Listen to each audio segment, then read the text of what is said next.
So with the European top 5 league about to come to an end, we are going to have some new champions or defending champions in their respective European top 5 leagues. First off, we will go to the English Premier League, where it's a two-man race between Arsenal and Manchester City. Arsenal and Manchester City are tied on points, with Manchester City being first due to goal differential. Goal scored, because the goal differential is the same.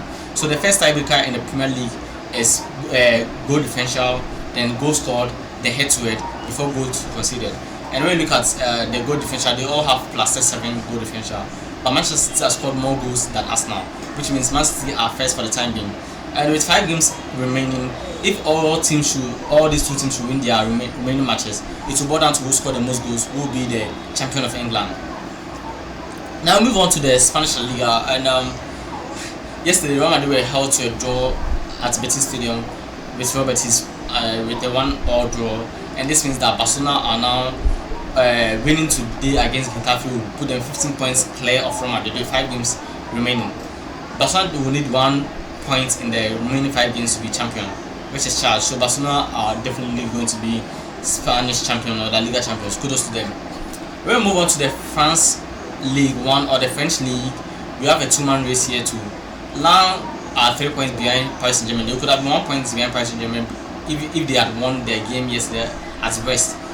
Even though they did a good job, because they were 3-0 down at the halftime. They had to come back from 3-0 to tie the game 3-3.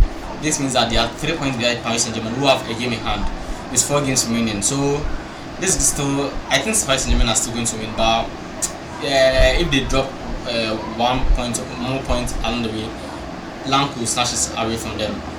Now we move on to the Italian Serie A, and similar to the Spanish La Liga, Inter Milan are 9 points clear of Napoli with about 4 games remaining. They have a game in hand.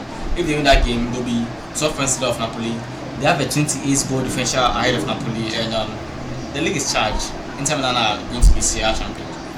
And when you go to last but not least is the Bundesliga, the German Bundesliga. We have an interesting story here, because Bayern Munich, everyone before the beginning of the season knew Bayern Munich were going to be champions, and they are champions. But there's a little extra. They have scored 109 goals in the league so far, which is amazing. I think it's the second highest. The first is all time is held by Torino, who scored 125 goals in the 1947-48 season, and they played 40 matches. Maybe people will be asking why they play 40 matches. Well, the reason is political, because in the 47-48 season, 21 the league was expanded to accommodate 21 teams, meaning every team will play 20 teams twice in the season, hence 40 games, and they have 125 goals. With 4 games remaining, Bayern Munich will need to score 16 goals to equal this record, and 17 goals or more to break this record. It's almost impossible, because Bayern Munich needs to average 4 goals in the remaining 4 matches. So let's see how that plays. So this is all you have from the top 5 leagues, and so this is all I have for you. See you in another video. Thank you.